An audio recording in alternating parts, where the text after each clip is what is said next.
everybody, what's going on? I hope all of y'all are doing fan-freaking-tastic out there. I know why I am, because tonight is WWE Hell in a Cell 2020.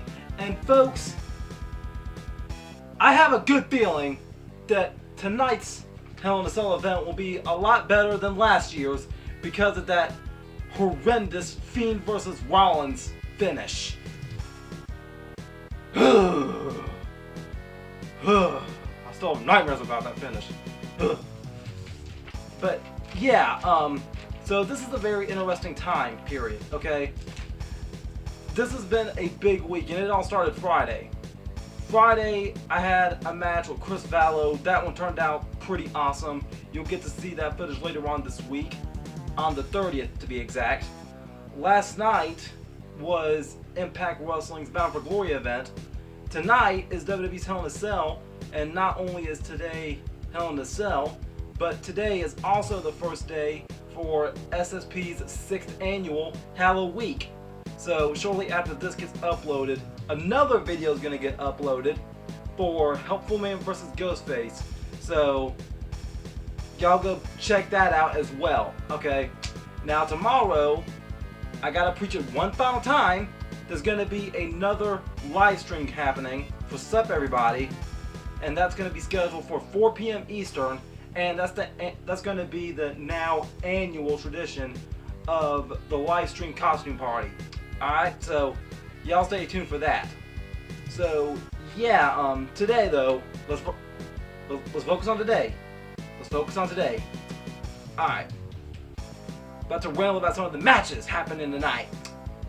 Only got 5 to talk about. Alright, first up, we got Jeff Hardy taking on Elias. Ooh.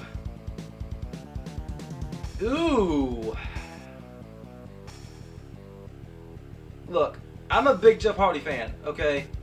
And for those of you that is a big enough fan of Jeff Hardy, you know that not only is he an artist, like he likes painting and drawing and stuff, not only is he a wrestler, we all know that, but he also makes music, okay? Some of Jeff Hardy's music isn't that bad. So, to see Jeff Hardy take on Elias in this match, both of these artists can make some pretty good music together, alright? And now we're going to be putting them both into the ring. So, but right now I think who needs the biggest victory right now is Elias. He just came back and he needs some momentum going forward. If he was to come back right now just to lose immediately, like, no thank you, Jeff, I'm sorry, but Elias has got to pick up the W in this one. I think he needs it. Alright, second, Otis takes on The Miz, and the winner gets the Money in the Bank briefcase. Why though? Seriously, why though? Man, look, I know this year's Money in the Bank was a lot different than every other Money in the Bank when it happened at the headquarters in Stamford, right? But I know there's been matches before in the past where the Money in the Bank briefcase was on the line and it always got retained, okay? And if The Miz was to get that briefcase,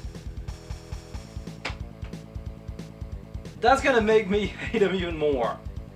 Okay, I said that there's not too many different wrestlers out there right now that can portray the part of the heel so much or so perfectly that I end up forgetting the fact that it's a show and they just make a fan out of me, okay?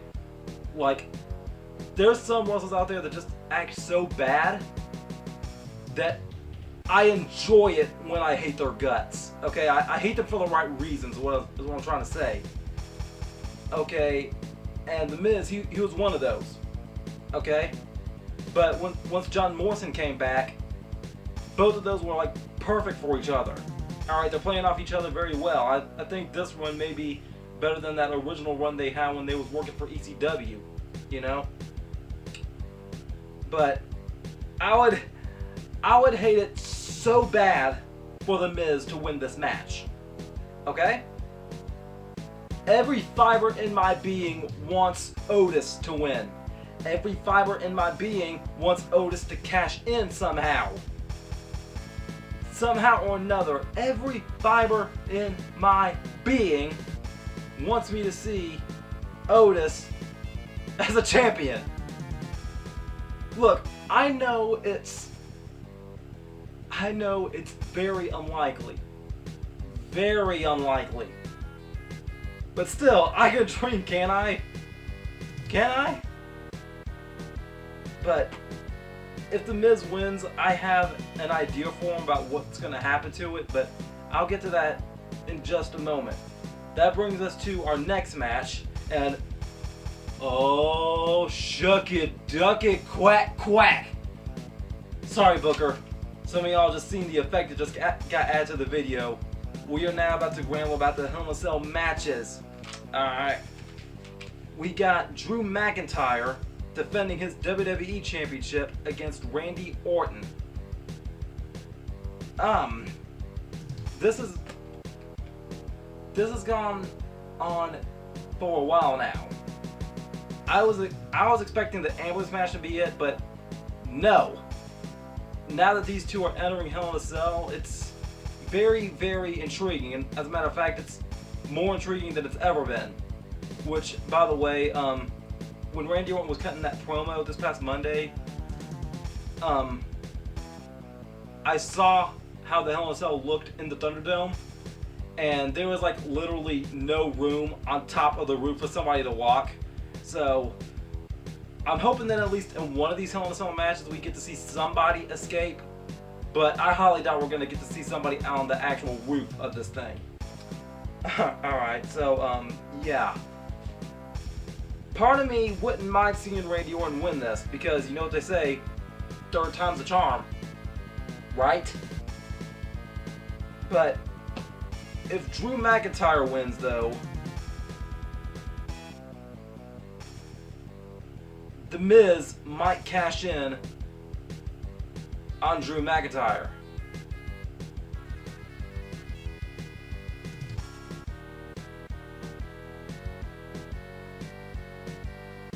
The only way I want to see, the only reason why I would want to see that happen is if sooner or later John Morrison breaks off with The Miz, or breaks away from The Miz.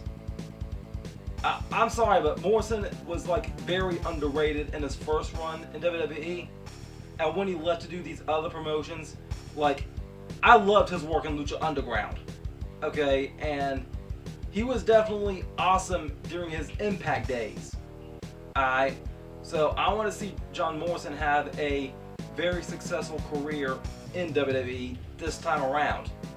So that would be the only reason why I would want to see Miz cash in on Drew McIntyre. So you know what?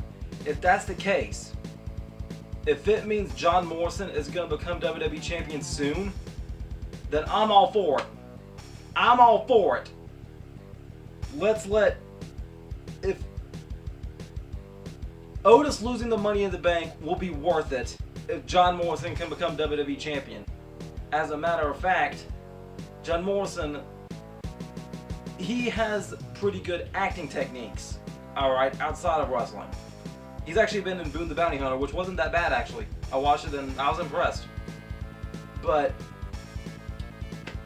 let's say somehow for WrestleMania 2021, we get The Miz versus John Morrison for the WWE Championship. That would be wicked. That would be awesome. I can't even lie about it. So, yeah. If Drew McIntyre wins, Miz should cash in. Alright.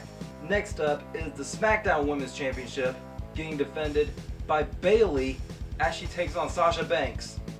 Alright. First of all, I need to congratulate Sasha for being in The Mandalorian for Star Wars.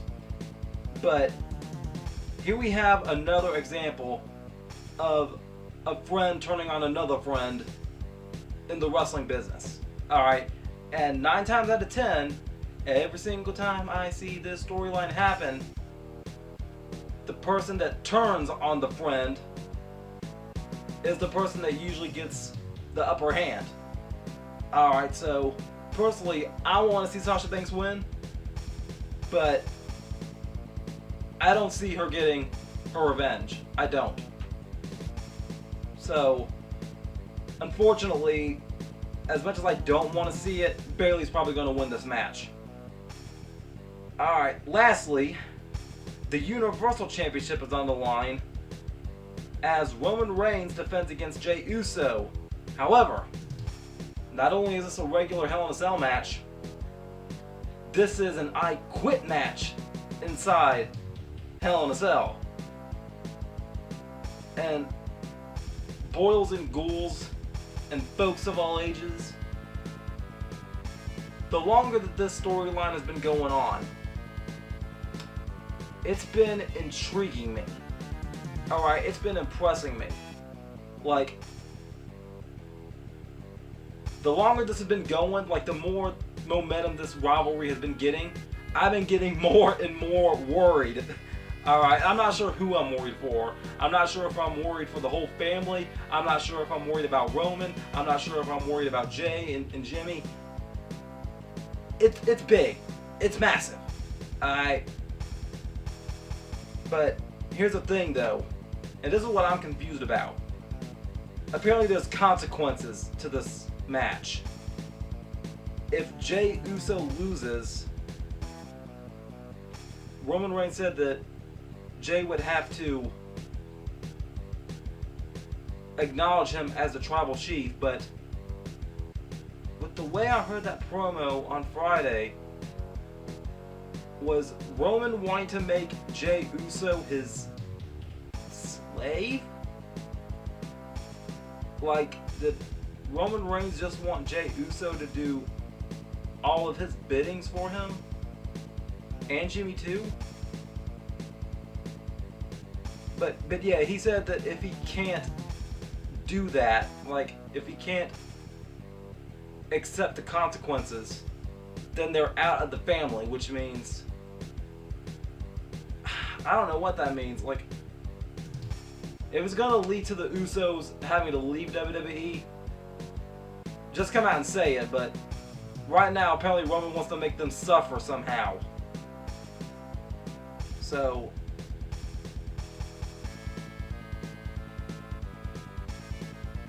I'm rooting for Jey Uso in this match. I am, but I know that's not likely. As much as it pains me to say it, I know it's not happening. Like, for years I've always been a Roman Reigns fan, okay? Even when everybody was booing him. Okay, and right now Roman has tapped into something that has me extremely worried. That's how massive the storyline has been getting. Like, I don't even...